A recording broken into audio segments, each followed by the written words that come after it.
6 सितंबर 2020 की मुरली है। बाबा ने कहा, मीठे बच्चे,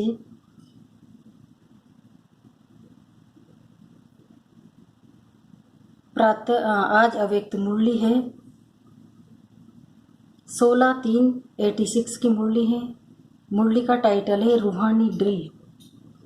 बाप दादा सभी बच्चों की स्वीट साइलेंस की स्थिति को देख रहे हैं। 1 सेकंड में साइलेंस की स्थिति में स्थित हो जाना, यह प्रैक्टिस कहाँ तक की है।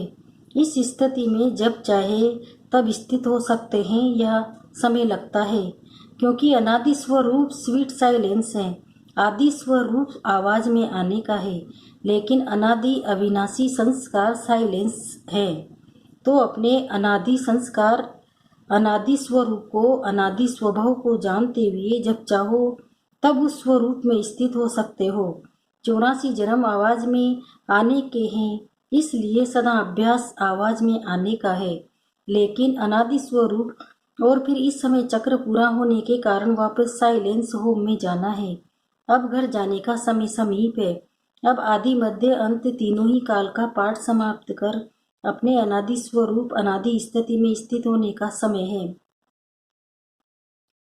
इसलिए इस समय अभी अभ्यास ज्यादा आवश्यक है। अपने आप को चेक करो कि कर्मेंद्रिय जीत बने हैं। आवाज में नहीं आने चाहे तो यह मुख का आवाज अपनी तरफ खींचता तो नहीं है। इसी को ही रूहानी ड्रिल कहा जाता है। जैसे वर्तमान समय के प्रमाण शरीर के लिए सर्व बीमारियों का इलाज एक्सरसाइज सिखाते हैं, तो इस समय आत्मा को शक्तिशाली बनाने के लिए ये रूहानी एक्सरसाइज का अभ्यास चाहिए। चारों ओर कैसा भी वातावरण हो, हलचल हो, लेकिन आवाज में रहते, आवाज से परे स्थिति का अभ्यास अभी बहुत काल का चाहिए। शांत वातावरण में शांति की स्थिति बनाना ये कोई बड़ी बात नहीं है। अशांति के बीच आप शांत रहो, यही अभ्यास चाहिए। ऐसा अभ्यास जानते हो, चाहे अपनी कमजोरी की हलचल हो, संस्कारों के व्यर्थ संकल्पों की हलचल हो, ऐसी हलचल के समय स्वयं को अचल बना सकते हो। वह टाइम लग जाता है, क्योंकि टाइम लगता है। यह कभी भी धोखा दे सकता है। समाप्ति के समय में ज्यादा समय नहीं मिलना है।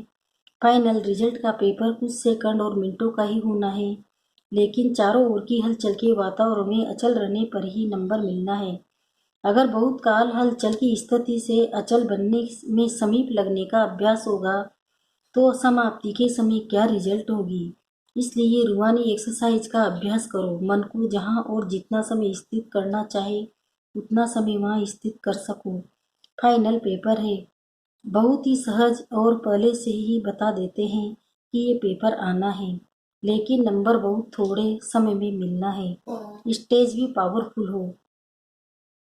देह के संबंध, देह के संस्कार, व्यक्ति या वैभव, वाइब्रेशन, वायुमंडल सब होते हुए भी आकर्षित न करे। इसी को ही कहते हैं नष्टो मोहा समर्थ स्वरूप। तो ऐसी प्रैक्टिस है। लोग चिल्लाते रहे और आप अचल रहो। प्रकृति भी, माया भी, सब लास्ट दाव लगाने के लिए अपनी तरफ कितना भी खींचे, लेकिन आप न्यारे और बाप के प्यारे बनने की स्थिति में लवलीन रहो। इसको कहा जाता है देखते हुए न देखो, सुनते हुए न सुनो। ऐसा अभ्यास हो। इसी को स्पीड साइलेंस स्वरूप की स्थिति कहा जाता है। फिर भी बाप दादा समय दे रहा है। अगर कोई भी कमी है तो अब भी भर सकते हो, क्योंकि बहुत काल का हिसाब सुनाया, तो अभी थोड़ा चांस है। इसलिए इस प्रैक्टिस की तरफ फुल अटेंशन रखो।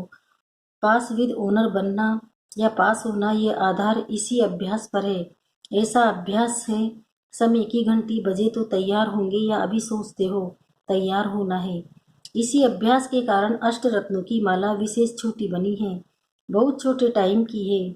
जिसे आप लोग कहते हो ना, सेकंड में मुक्ति व जीवन मुक्ति का वर्षा लेना सभी का अधिकार है। तो समाप्ति के समय भी नंबर मिलना थोड़े समय की बात है, लेकिन जरा भी हलचल न हो। बस बिंदी कहा और बिंदी में टिक जाए, बिंदी हिले नहीं। ऐसे नहीं कि उस समय अभ्यास करना शुरू करो, मैं आत्मा हूँ, मैं आत्मा हूँ।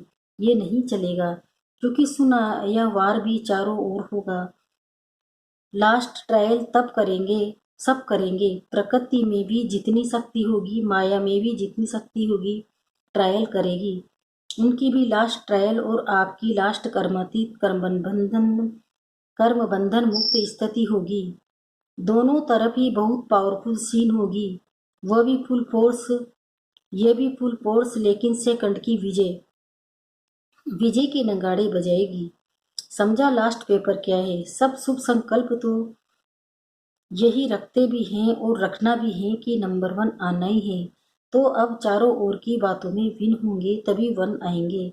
अगर एक बात में जरा भी व्यर्थ संकल्प, व्यर्थ समय लग गया तो नंबर पीछे हो जाएगा। इसलिए सब चेक करो, चारों ही तरफ चेक करो। डबल विदेशी सबसे सब में त्रियु जाने चाहते हैं ना, इसलिए त्रियु पुरुषार्थ व फुल अटेंशन इस अभ्यास में अभी से देते रहो। समझा? क्वेश्चन को भी जानते हो और टाइम को भी जानते हो, फिर तो सब पास होने चाहिए। अगर पहले से क्वेश्चन का पता होता है तो तैयारी कर लेते हैं, फिर पास हो जाते हैं। आप सभी तो पास होने वाले हो ना? अच्छा, ये सीजन बाप दादा ने हर एक से मिलने का खुला भंडारा खोला है। आगे क्या होना है वो फिर बताएंगे। अभी खुले भंडारे से जो भी लेने आए हैं वह ले ही लेंगे। ड्रामा का दृश्य सदा बदलता ही है, लेकिन इस सीजन में चाहे भारतवासियों को चाहे डबल विदेशियों को, सभी को विशेष वरदान तो मिला ही है। बाप दादा ने जो वायदा किया है वो तो निभाएंगे। इस सीजन का फल खाओ, फल है मिलन वरदान। सभी सीजन का फल खाने आए हो ना। बाप दादा को भी बच्चों को देख खुशी होती है, फिर भी साकारी दृष्टि में तो सब देखना होता है। अभी तो मौज मना लो, फिर सीजन की लास्ट में सुनाएंगे। सेवा के स्थान भले अलग अलग हैं, लेकिन सेवा का लक्ष्य तो एक ही है, उमंग उल्लास एक ही है। इसलिए बाप दादा सभी बच्चों को विशेष महत्व देते हैं। ऐसे नहीं एक स्थान महत्व वाला है दूसरा कम है, नहीं। जिस भी धरनी पर बच्चे पहुंचे हैं उससे कोई न कोई विशेष रिजल्ट अवश्य निकलनी है। फिर चाहे कोई भी रिजल्ट दिखाई देती है, कोई की समय पर दिखाई देगी, लेकिन विशेषता सब तरफ की है। कितने अच्छे अच्छे रतन निकले हैं, ऐसे नहीं समझना कि हम तो साधारण हैं, सब विशेष हो। अगर कोई विशेष न होता तो बाप के पास नहीं पहुंचता। विशेषता है, लेकिन कोई विशेषता को सेवा में लगाते हैं, कोई सेवा में लगाने के लिए अभी तैयार हो रहे हैं। बाकी हैं सब विशेष आत्माएं, सब महारथी महावीर हो। एक एक की महिमा शुरू करे तो लक्ष्मी चौड़ी माला बन जाएगी। शक्तियों को देखो तो हर एक शक्ति महान आत्मा, विश्व कल्याणकारी आत्मा दिखाई देगी। ऐसे हो ना, या सिर्फ अपने अपने स्थान के कल्याणकारी हो। अच्छा,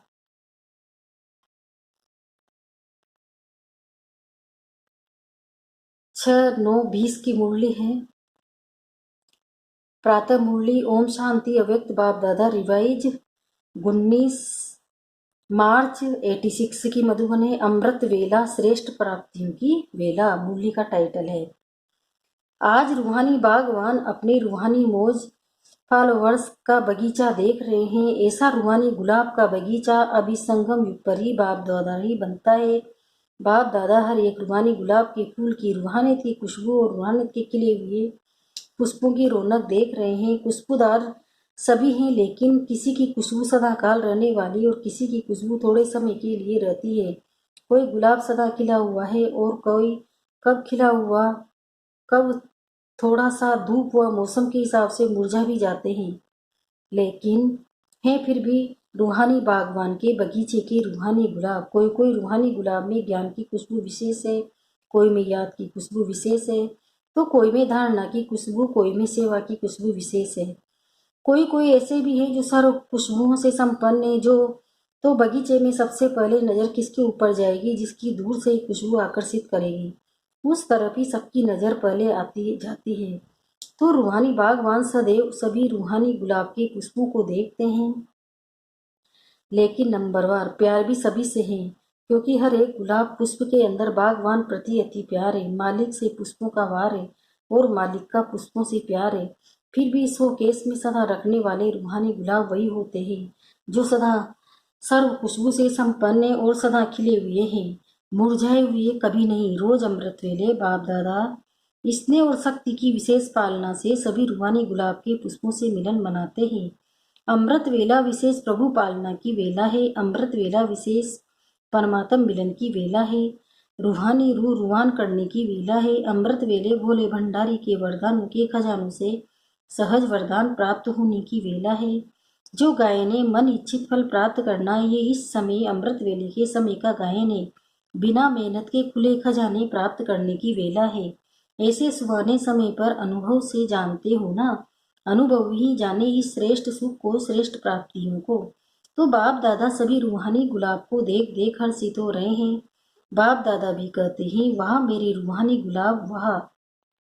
आप वाह वाह के गीत गाते तो बाप दादा भी यही गीत गाते हैं, समझा। मुरलियां तो बहुत सुनी, सुन सुनकर संपन्न बन गए हो। अभी महादानी बन बांटने के प्लान बना रहे हो, ये उमंग बहुत अच्छा है। आज यूके अर्थात ओके रहने वालों का टर्न है। डबल विदेशों का एक शब्द सुन करके बाप दादा सदा मुस्कुराते रहते हैं। कौन सा थैंक यू करते भी बाप को भी याद करते रहते हैं, क्योंकि सबसे पहले शुक्रिया दिल से बाप का ही मानते हैं। तो जब किसी को भी थैंक यू करते तो पहले बाप याद आएगा ना। ब्राह्मण जीवन में पहला शुक्रिया स्वतः ही बाप के प्रति निकलता है। उठते बैठते अनेक बार थैंक यू कहते हो, ये भी एक विधि है बाप को याद करने की। यूके वाले सर्व भिन्न भिन्न हद की शक्तियों वालों को मिलाने के निमित्त बने हुए हो ना। अनेक प्रकार के नॉलेज की शक्तियां हैं। भिन्न भिन्न शक्ति वाले, भिन्न भिन्न वर्ग वाले, भिन्न भिन्न धर्म वाले, भाषा वाले, सभी को मिलाकर एक ही ब्राह्मण वर्ग में लाना है। ब्राह्मण धर्म में, ब्राह्मण भाषा में आना है। ब्राह्मणों की भाषा भी अपनी है, जो नए समझ भी नहीं सकते कि ये क्या बोलते हैं। तो ब्राह्मणों की भाषा, ब्राह्मणों की डिक्शनरी ही अपनी है। तो यूके वाले सभी को एक बनने में बिजी रहते हो ना। संख्या भी अच्छी है और इसने भी अच्छा है। हर एक स्थान की अपनी अपनी विशेषता तो है ही, लेकिन आज यूके का सुना रहे हैं यज्ञ स्नेही, यज्ञ सहयोगी, ये विशेषता अच्छी दिखाई देती है। हर कदम पर पहले यज्ञ अर्थात मधुबन का हिस्सा निकालने में अच्छे नंबर में जा रहे हैं। डायरेक्ट मधुबन की याद एक स्पेशल लिस्ट बन जाती है। हर कार्य में, हर कदम में मधुबन अर्थात बाप की याद है, या बाप की पढ़ाई, या बाप का ब्रह्मा भोजन है, या बाप से मिलन। मधुबन स्वतः ही बाप की याद दिलाने वाला है।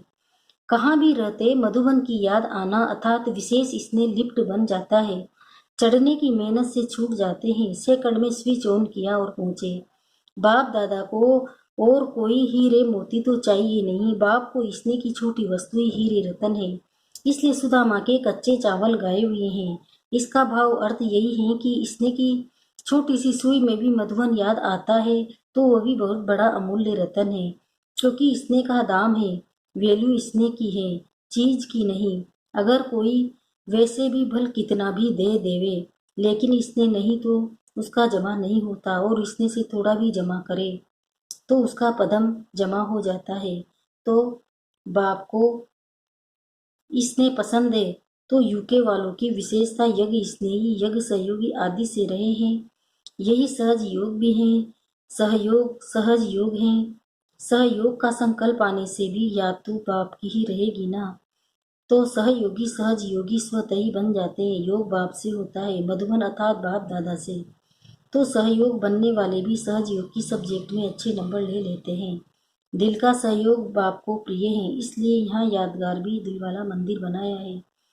तो दिल वाला बाप की दिल का स्नेह, दिल का सहयोग ही प्रिय है। छोटी दिल वाले छोटा सौदा कर खुश हो जाते हैं, और बड़ी दिल वाले बेहद का सौदा करते हैं। फाउंडेशन बड़ी दिल है, तो विस्तार भी बड़ा हो रहा है। जैसे कोई जगह पर वृक्ष देखे होंगे, तो वृक्ष की शाखाएं भी तना बन जाती है। तो यूके के फाउंडेशन से तना निकला, शाखाएं निकली। अब वो शाखाएं भी तना बन गई। उस तना से भी शाखाएं निकल रही है।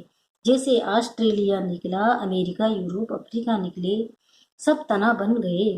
और हर एक तना की शाखाएं भी अच्छी तरह से वृद्धि को पा रही है, क्योंकि फाउंडेशन स्नेह और सहयोग के पानी से मजबूत हैं। इसलिए विस्तार भी अच्छा है और फल भी अच्छे हैं। अच्छा वरदान, देह भान का त्याग कर निर्क्रोधी बनने वाले निर्माण चित्त भव। इसका विस्तार बता रहे हैं बाबा। जो बच्चे देह भान का त्याग करते हैं, उन्हें कभी भी क्रोध नहीं आ सकता, क्योंकि क्रोध आने के दो कारण होते हैं। एक, जब कोई झूठी बात कहता है और दूसरा जब कोई ग्लानि करता है, यही दो बातें क्रोध को जन्म देती है। ऐसी परिस्थिति में निर्माण चित्त के वरदान द्वारा अपकारी पर भी उपकार करो, गाली देने वाले को गले लगाओ, निंदा करने वाले को सच्चा मित्र मानो, तब कहेंगे कमाल। जब ऐसा परिवर्तन दिखाओ तब विश्व के आगे प्रसिद्ध होंगे। स्लोगन: मौज का अनुभव करने के लिए माया की अधीनता को छोड़ स्वतंत्र बनो। ओम शांति।